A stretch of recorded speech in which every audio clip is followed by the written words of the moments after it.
Welcome again, people. An exciting discussion on the way. So, I just want to mention that this panel is going to be mixed. It's going to be in both languages, Arabic and English. So, don't be stressed. Everything will be translated. So, as long as we are talking about unity, it's a must to remember and enrich the discussion around heritage, traditions, and identity. They are also a main driver of employment for women. In Palestine, the arts and handicrafts are particularly significant as a form of resilience and existence amidst an occupation that shamelessly claims Palestinian heritage as its own. This panel will examine the role and future of this sector. Let me welcome the moderator of this panel, Lina Barqawi. Lina is the director and product development, and she's an avid Tatriz practitioner. Welcome, Lina. Thank you, Selvi. Thank you. I hope you are doing good. Alhamdulillah, everything's good. Alhamdulillah. So the floor is yours now. Thank you. Thank you so much. Thank you.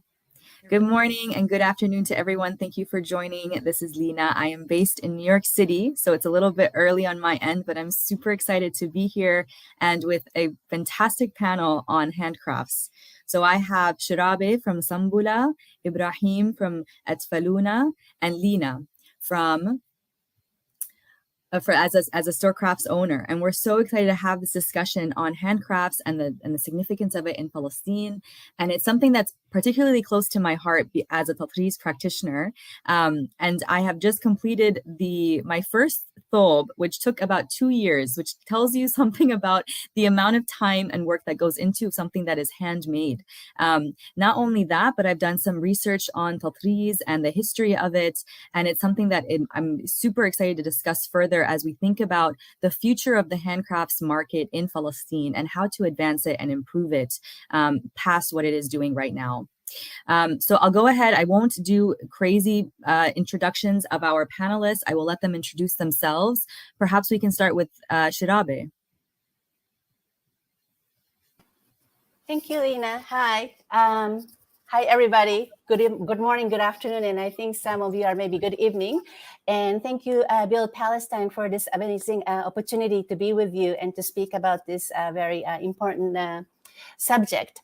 I am the executive director of Sumbula, and Sumbula is a Palestinian fair trade nonprofit organization based in Jerusalem. Our work started in 1988 during the first Intifada, and our mission is to provide economic opportunity to the most marginalized by helping the production and marketing of their traditional handicrafts. Sumbula currently work with 25 different small craft producer groups all across Palestine, in the West Bank, in Gaza Strip, as well as the Palestinians from 1948 areas. And they are the producers of Palestinian embroidery, olive wood carving, mother of pearl carving, jewelry, leather products, ceramics, the Bedouin weaving, basketry, as well as the sheep wool accessories. So we cover the wide range of the products. Lina earlier asked me to touch on what the fair trade is. And because Sumbula being a fair trade organization, I would like to speak a little bit about that. Fair trade is the global movement that try to link the global north and the global south and try to directly as much as possible and try to maximize the benefit to the producer groups while socially and economically empowering them. What we mean by that is to try to eliminate as many sort of like a middleman or the structure as possible so that the producers are linked as directly as possible to the consumers so that they will be able to receive the fair payment and work in a safe environment. The fair trade also stresses on giving the opportunity to the most disadvantaged, as well as to invest in the capacity building of the producer groups. So yeah, that's what we do. Thank you. Yes. Thank you, Sarabi. Thank you. Sure. Let's bring in our other two panelists. Ibrahim from Atfaluna, welcome. We're so excited to have you. Hello, hi Lina, hi Shirabi. Thank you very much. Ibrahim. Do you mind, Ibrahim, just giving a really brief introduction to yourself and to Atfaluna? Yes, thank you very much, Lina, for this opportunity to talk about myself and my organization. My name is Ibrahim Muhtadi. I am an architect. I have a master's degree of architecture. Also, I'm working in the field of architecture and engineering in general, as well as I'm working in the field of business development and the product design through my organization, Atfaluna Society for Deaf Children. Also, I'm a co-chair in the PhD Palestinian History Tapestry project.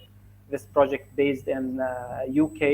It's talking about Palestinian history and the culture by embroidery, by transferring images of different eras or milestones in Palestine into embroidery panels.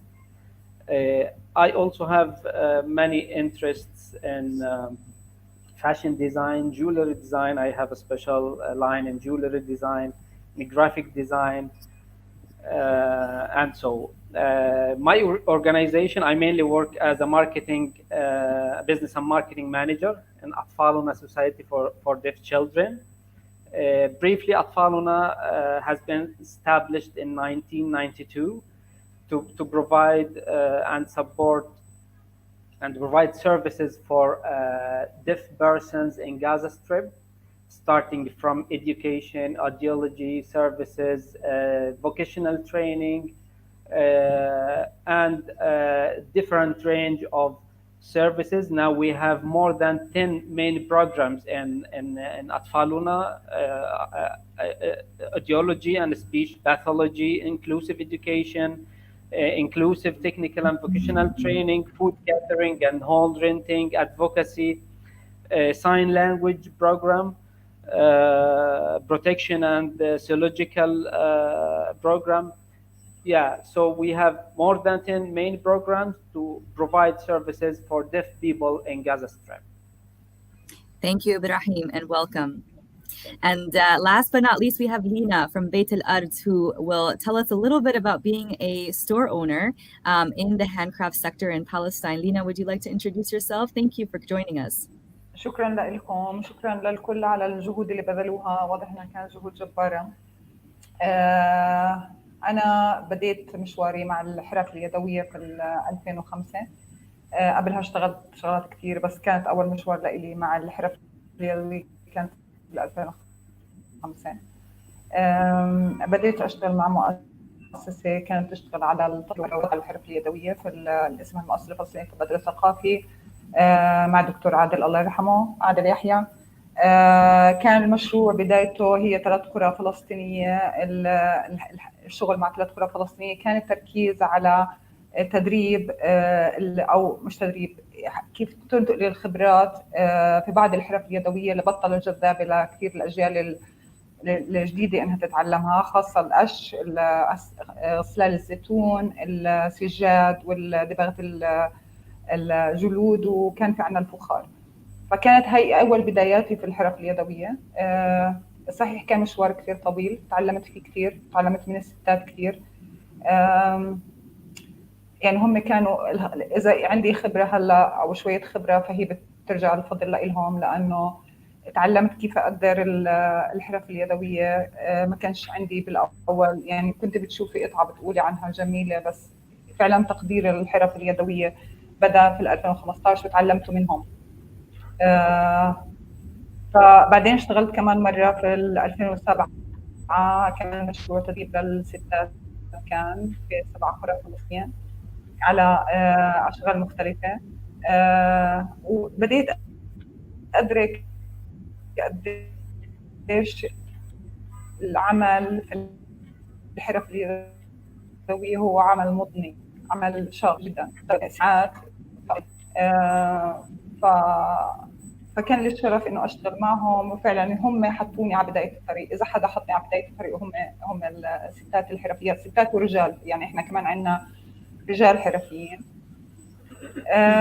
بعدين عندي هلا محل للحرف اليدوية اسمه بيت الأرض. يعني قدوتي صحيح هم أطفالنا وسنبلة. سنبلة عم تشتغل على إشياء كتير حلو، وإنها عم تبرز أجمل ما يكون باليدوية. أطفالنا من شغلها برزق.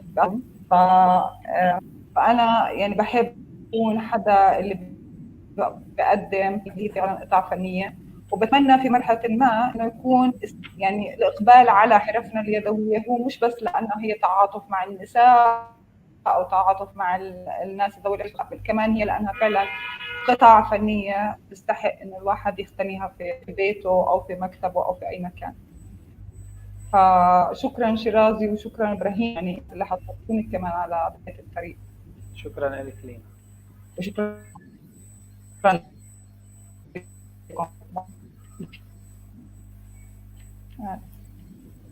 Wonderful. Thank you, Lina. Shukran. All right. So we have a fantastic set of panelists. We're covering a lot of ground within the handcraft sector. And I'll just, as a representation of Palestine and the diaspora, handcrafts for Palestinians outside of Palestine are incredibly important, and we use them as symbols of our own connection to our homeland. So the work that you guys are doing is incredible, and it's something that we need to think about and talk through a little bit more. So maybe we'll start with Shirabe. I have a question for you to kind of kick off the discussion. Can you just describe essentially the handcrafts production landscape in Palestine, and what do you think are the key takeaways of the market as it stands today? Sure, thank you. Well, the handicraft sector in Palestine today faces a multitude of challenges. Some challenges are unique to Palestine under the military occupation, and some of the challenges are maybe common with the craft sector around the world or small businesses around the world, as we were very impacted by COVID in the past 2 years. Sumbula's partner craft organizations as our mandate to work with the most marginalized. Majority of our partner organizations are small groups of women located in the refugee camps or the villages or the Bedouin communities in isolation. When I say small, it is usually about run by the core members of, let's say, 2 to 3 women, and they distribute the work within their community, anywhere ranging to like from 5 to maybe 20 people. And because they're very small size and because they're so rooted in the community, they are able to reach the people who are in most need. Usually these women who run this operation are very familiar with the members of the community, about the situations in different families, about the challenges that some women are facing, so they can prioritize, okay, this woman, her husband is really sick, he cannot work this month, or this woman, she has children with disability and really in need, or we have this particular kind of embroidery being requested, she knows how to do it, let's give it to her. So they have this really, really intimate structure that are rooted in a local community that can give the work to women. And how we do it is that we bring those production to our shop in Jerusalem. We have a fair trade shop in Sheikh Jarrah neighborhood. We also run the e-commerce site. And because we are constantly connected to the market, that's really crucial in the case of Palestine. As you are familiar, the West Bank and Gaza Strip are under the military occupation, with the movement severely restricted for both people and the goods. The fact that the Sumbul as partners can market constantly through us in Jerusalem and be able to ship the products out to our customers overseas, it's a source of livelihood to a lot of people who would otherwise do not have the opportunity to do so. And Ibrahim's Atfalna craft is like one of our partners, one of our 2 partners in Gaza that we really treasure working with. But I also would like to address the huge challenges of the craft producers, craft productions reaching out of Gaza to Jerusalem. Even, the distance is only about an hour drive from where we are, because Gaza being virtually an open air prison, shipping is extremely complicated and expensive. For us to be able to receive 1 box of products, the shipping cost is like $100, like, you know, like as if you're shipping across the world. So these are the kind of challenges that we face in craft sector here. And I think I would like to touch on just briefly, before going too long, about the latest situation and how the COVID pandemic impacted our producer groups. So as I mentioned earlier, the groups that we work with are very small entities, and they're sort of like pay-as-you-go operation. So, you know, they sell the craft, the payment comes in, and with that payment, they pay their women artisans, or they go and pay the shops where they took the fabric or thread on a credit. So, you know, this kind of operation, they don't really have a surplus set aside. So surplus, sorry. So when the pandemic hit and we were placed on the lockdown or all this restriction, and we had virtually no customers or no marketing for months and months and months, this basically dried up the liquidity for many of the producer groups. They had no cash to be able to keep on going or pay the artisans or pay for the materials. We have example after example of, let's say, like this group in Bethlehem, for example, who used to be able to give the work to about 100 women doing embroidery. At the height of pandemic, they will only give the work to 3 people. And they have recovered to about 40 today, but this is still far away from how it used to be before the pandemic. And this year, the market is somewhat recovered. You know, on the surface, it looks like here that, you know, there's no more of COVID because nobody's wearing the masks. The tourism is open. All the restrictions have been lifted. But the groups that we work with are still suffering from the impact of the pandemic, meaning all the sales that they're making this year or the income that is coming to them this year, it goes towards the back pay. You know, there's still a lot of women who still need to be paid, or the merchants that need to be paid back. So what this means is that they cannot produce at the pace pre-pandemic. They cannot build the inventory or stock. You know, it used to be that we'll tell them, okay, we need 10 of this bag, 20 of this wallet, and 30 of this scarf, and then we'll receive them like next week. This used to be 2019 and before. Today, they can only produce on order. So like when we order, they'll start producing. So like, you know, it takes weeks or sometimes over a month for the producers to send the products to us. And this time lapse is basically a missed opportunity for the producers to be able to sell more. So because they're missing the opportunity, the cash flow is still low. So everybody's sort of trapped into this cycle that we're not able to get out of. And I would like to conclude by saying that in other countries, when the pandemic happened, the governments were able to offer the assistance, you know, give the grants or the loan or money for the businesses to stay alive. We did not have that in Palestine, and we still do not have that in Palestine. So the liquidity issue remains a huge challenge for many of the producers. Thank you. Thank you, Shirabe. That's something that we need to take into consideration, the nuances of being a Palestinian in Palestine and doing some work like this. Ibrahim, was there anything that you wanted to add from the Gaza perspective, or anything else from the idea of, you know, serving a different type of community, which, you know, are the deaf and hearing impaired? Is there anything else you want to add? Yes, thank you, Shirabe, for this inclusive maybe obstacles and maybe what on the ground in Palestine in general, but maybe also in Gaza the situation is more special. We are suffering from the blockade that imposed on Gaza on Gaza Strip for more than 15 years. This for sure affected many things in our business. For example, let's start by the shipping. For example, the limitation of shipping methods, as we only have one shipping method, only the express mail, and it's very expensive for people.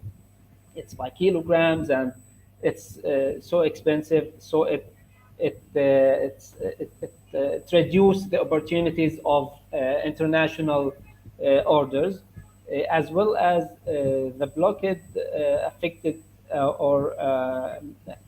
we impact on the raw material, on importing the raw material from outside because of the blockade and continuous closure of the borders from the Israeli party, as well as one of the obstacles or challenges, the restrictions imposed on the payment come to Gaza Strip from outside. We have an e-commerce website.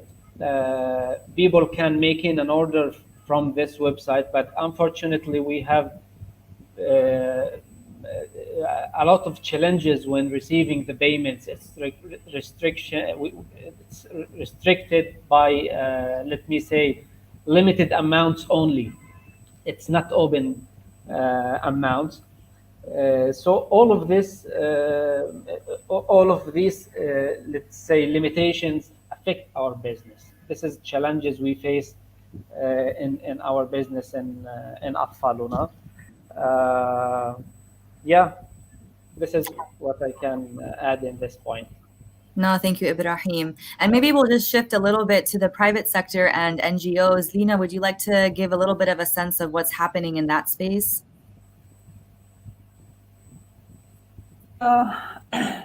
إذا بنحكي عن أيام يعني في مشاكل كثير أكيد في فلسطين. وجودك في فلسطين فعلا هو تحدي، لأنه كل ما الوضع السياسي إذا بكون في مشكلة أنت كل الشغل عندك، سواء كانت في الNGOs أو كانت في البرايفت سيكتور، فأنت فعليا عندك مشاكل جدية ممكن يتأثر القطاع كلياته.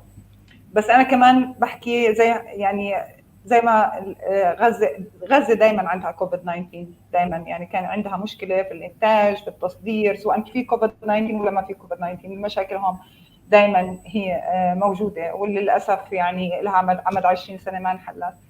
هلا في البرايفت سيكتور يعني كلياته مرتبط بالوضع السياسي. إذا كان في عندك مشكلة أو يعني في توتر، عدد العاملين زي ما قال الشيرازي، حتى يعني كانت تحكي عن الستات كيف الإنتاجية تبعتهم، كيف عدد الستات اللي عادة بتشغلها الجمعيات بتصير أقل لما بتتعرض للبلد أي أزمة سياسية.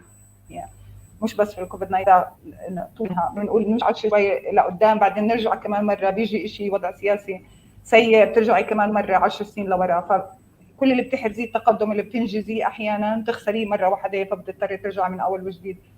بس مثلا من القطاعات الخاصة اللي بيشتغلوا إذا بدي أحكي عن مثلا السيراميك في الخليل، من بين 63 عائلة كانت بتشتغل أو حد هم كانوا عندهم فعليا 63 في فترة الكوفيد 19، وحتى لهلا فعلا ما تعافوا تماما. كان في عندهم 60 حد بيشتغل، هذا المستفيدين المباشرين، بعدين قالوا لحوالي 35. طبعا تحكي عن عيال بتعيش من وراهم 35 في فترة الكوفيد 19، لحد هلا فعلا ما مش قادرين يتعافوا تماما من الموضوع. ف هاي مشاكل البلد، يعني بنحاول نتعايش فيها قدر الإمكان. يعني بنحاول دائما نكون متفائلين إنه لا، ممكن يكون الوضع في فترات أحسن من فترات، وفي سنين ممكن تحمل سنين. بس المشاكل اللي حكى عنها إبراهيم، مشاكل حكى عنها شيرازي اللي هي بنعاني منها، سواء كانت في البرايفت سيكتور أو كانت بالمؤسسات الغير حكومية. Thank you, Dina. Yeah, that's good to hear a little bit more about what they're facing.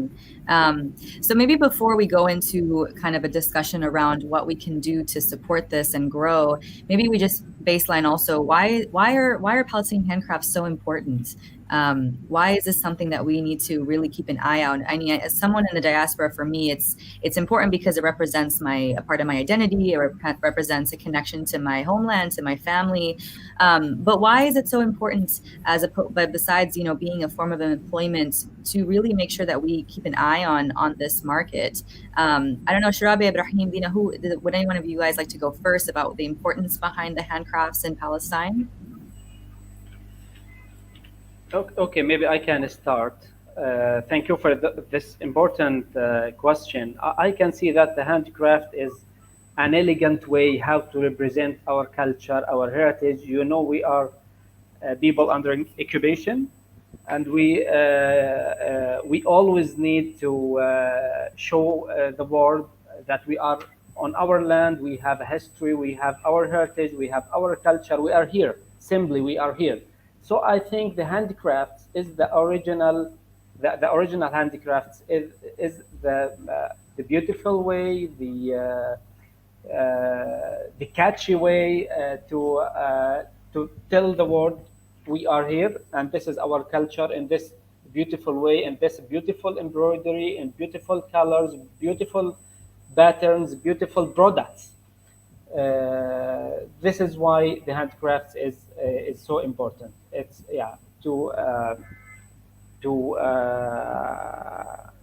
represent our culture and heritage.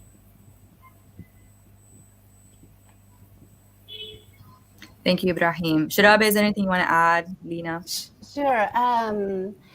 I think I would just to also agree on Ibrahim about what he has just said. Thank you, Ibrahim, for that important point. For me, somebody who is not Palestinian, I see how the presence of handicrafts or the traditional cultural artisanal heritage is maybe the strongest testament or evidence of the continued presence of a culture or a nation or a history of the people here.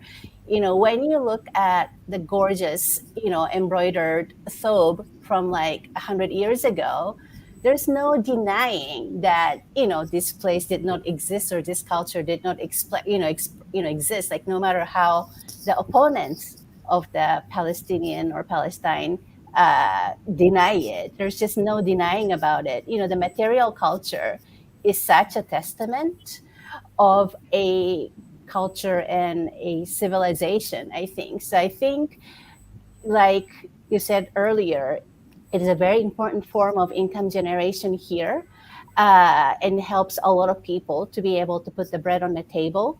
But I think the meaning goes beyond just economic. And a lot of artisans that we work with really do take pride in doing what they do. You know, it's not just they're just going to work and bring money back to support the family. The work that they do has significant meaning to it. And that's how I see it. Thank you.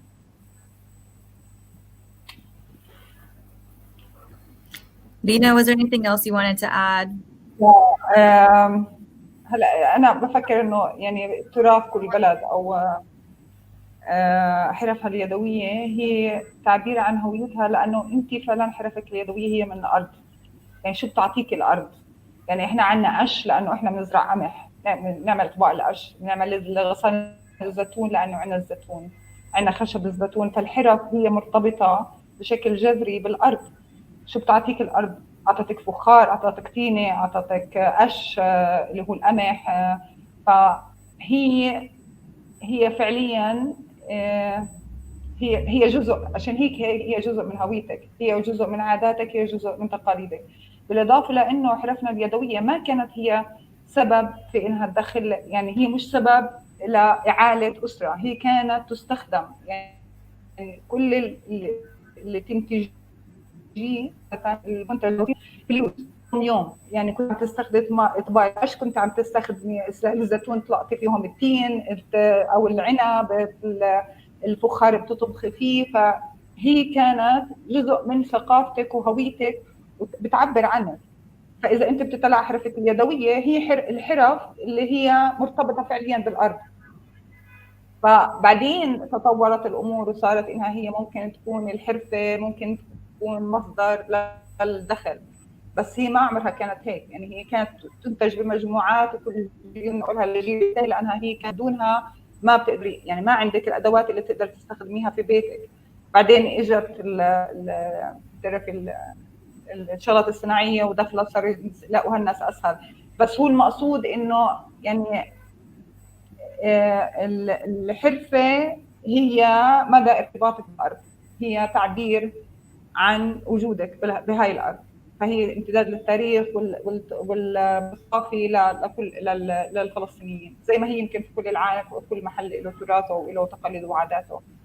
فالحرف اليدويه هي جزء من الاجزاء الثانيه اللي هي تعبير عن الهويه، والتمسك فيها هلا عم بتزيد. في فتره من الفترات انا بعتقد انه الناس بعدت عنها، بطل كثير مهم انها يكون عندها قطع اثريه، قطعه تراث في بيتها، وكله كان عم بيستهلك المنتج اللي سهل انك تستبدليه، لانه كمان الحرف اليدويه كل ما ينتج يدويا هو مرتفع الثمن شوي. لهلا اللي بفرح القلب انه عم بصير في رد من اول وجديد، لانه الناس بتفتش فعلا على هويتها بما فيها الجيل الصغير، وهذا اللي انا عم بذهلني الصحيح، انه الجيل الصغير مهتم انه يكون في عنده في بيته او في مكتبه قطعه من التراث اللي هي بتعبر عن هويته، بتعبر مين هو، مين انا. فهو هلا في مرحله التميز والبحث عن الهويه، بتحسي انه الجيل الصغير عم برجع لانه يحس انه انا فلسطيني، لي هويه، وهذا يعني كثير مهم. وجزء منه عشان اكون منصفه انه التراث عم بتطور، يعني عم بتصير عندك شيء ما يتلائم مع الاجيال الجديده. شرابي وفي سنبله اشتغلوا كمان على كيف انه زي ما قلت يطلعوا قطع تراث بافضل صوره ممكنه، اللي هي مش بالضروره تكون كثير مكلفه. اشتغلوا مع الستات على كيف يطلعوها بفينش حلو بالوان حلوه. قطنا كان عندهم شغل برجع بقول مذهل على انه شغل تراث بس حديث، ممكن تحطيه في بيتك، بيت حديث ممكن تتلائم مع البيوت الحديثه. فهذا له علاقه بانه الناس عم فعلا بتحطها في بيوتها وهي كلها فخر انها هاي قطعه فلسطينيه موجوده بشكل جميل.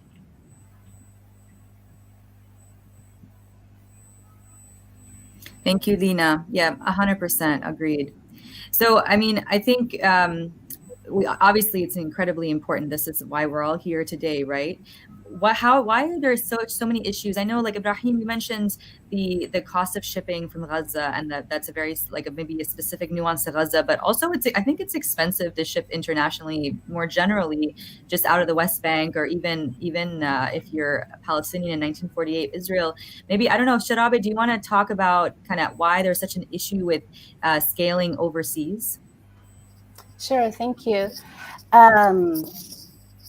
We spoke about the importance of preserving and what the cultural tradition means to the Palestinians, and there's no question about how we have to strive to be able to preserve it. But in order to preserve it, it's really important that the traditional artisanal skills or heritage stays relevant as a part of today's economic activities. What I mean by that, there has to be always a demand for their items and the products, and that the artisans will always have work to do. Because when the production stops and when the artisans are not making things and using their skills or knowledge, with time, eventually it's going to be falling out of use, and it will become forgotten, and it will become a memory from the past. So that we really, really have to strive to keep it really, really relevant, that craft production is part of today's economy. However, having said that, the challenges that we face here is for sure the cost of shipping to overseas being really, really high. That's one huge issue that we constantly struggle with. But we also have a problem here of the cost of production, even before shipping. What we mean by that is that here in Palestine, everything comes from the occupier. So even if the woman from the village goes to her nearby town and buys the embroidery fabric or the thread from the local merchants from the West Bank bring the products from Israel. That's how it is under the occupation. And Israel is among the most advanced economies of the world. So the price point here to begin with is very, very high. The cost of materials, cost of labor, cost of transportation, they're very high. So when you try to export the products to overseas, let's say there are interested parties from XYZ country, and they have the craft shop and they want to possibly start carrying the Palestinian items. And when we show the prices from here, many of them will not pursue the opportunities because our products here are so much more expensive compared to the craft products from Latin America or Africa or Southeast Asian countries. And this is the biggest challenge that the Palestinian craft faces in breaking into overseas market. However, at Symbol, and also I'm sure Ibrahim and also Beit al-Ard have the supporters overseas. And in the case of Symbol, most of the people who buy our products in a quantity to be able to market in their shops or community overseas are the people who are doing it in solidarity with Palestine. They're not the people who are doing it as a normal business or the profit-making business. They don't mind about making money, but they purely want to support the Palestinian economic initiatives and then artisans that make them. So this is a huge challenge that we face. And I do not know anytime in the near future how we can change this landscape. But I think what we can do as a solution, and this summit is a perfect opportunity, is for us, the people who are working locally, to be able to connect to those individuals or the organizations or communities who are looking for a way to connect to Palestine and to take concrete action in support of what's happening on the grassroots level here. So I would like to invite, people who are listening in, tuning in. If you're in Palestine, go and visit Lena's shop, Beit al-Ard in Ramallah. If you're in Gaza, if you're lucky enough to go visit Gaza, go to Atfalna. If you're in Jerusalem, come to Symbol. Check our website, check our social media site, email us, ask us what you can do, how we can work together. And also what we would like to do is to continue to strive making our products attractive and appealing to make people want to buy it, not because they want to support, just to let the products speak for themselves, how beautiful they are and appealing they are. And I think that's the work that we need to continue doing. Thank you. Thank you, Shiraba. Yeah, absolutely. Wow. Amazing. Well, this is one way to market. This is one way to market handcrafts in Palestine. Ibrahim, do you want to talk a little bit about how Atfaluna also does some marketing? Yeah, thank you, Lena, for this question. Yes, I would love to talk how we marketing our products. In spite of challenges and obstacles, we have to find a way to promote our and marketing our products. For example, locally we have a main shop in Atfaluna. We are displaying all our products, ceramics, rugs, embroidery, fashion, home accessories, wooden works, as well as we have a website like an e-shop, www.atfalunacrafts.com. We received orders from this website in addition to the Facebook platform and Instagram. Also, we are trying to go outside Gaza through our participation in bazaars. For example, we have a bazaar next November in Berlin. It's Bazaar Berlin.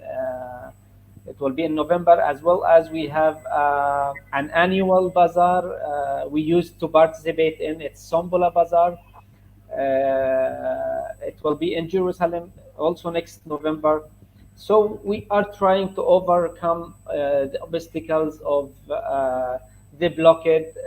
We have to try and to overcome all obstacles.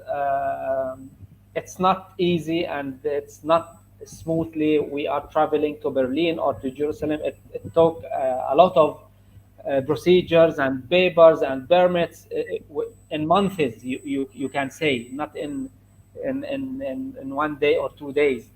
So, but we have to face these challenges and trying to overcome in these ways. Yeah, thank you for this opportunity to talk about the marketing. Thank you, Ibrahim. And maybe Lena, let's finish off. If you want to share one way to help tackle the challenges in this space to really advance handcrafts, would love to hear from you. أنا بس لازم أعلق على شيء إنه جزء كبير من التسويق، خطة التسويق اللي عم تعملها شرابي في سنبلة، اللي هي يعني عم توصلك يعني عم توصلك في الناس اللي عم منتجه، وزي ما قلت هي عم بيعرضوا اجمل قطع، اكثر قطع فنيه موجوده ومتقنه الصنع. فهم جزء من خطه التسويق تبعهم انهم هم مش بس باخذوا من الجمعيات والستات، هم كمان بحاولوا يورجوكي الطريق لانه كيف ممكن تكوني حدا ممكن يساعد في التسويق لهي الجمعيات وهي الستات. ثانك يو شرابي، اي ريلي لاف يو. وابراهيم كمان بجد بحبكم انا جدا جدا. هلا في اطفال انا Thank جدا you منفعله. لينا، بحبك كمان. بحبك انا أكتر. انا جدا جدا جدا. هلا مع اطفالنا يعني انا كمان بحبهم يعني من قلبي. انا كل مره بوصلني شيء من اطفال وانا بكون عارفه شو الشيء اللي طلبته، بس لما بفتح البوكس بكون حاسه بفرحه انه القطع جميله جدا جدا. فكل شيء عشان كمان بقول انه شرابي كمان يعني انا كثير في ناس من الناس اللي هلا بوردوا لي هم الفضل لهم انه انا تعرفت عليهم، فهم ناس رائعين.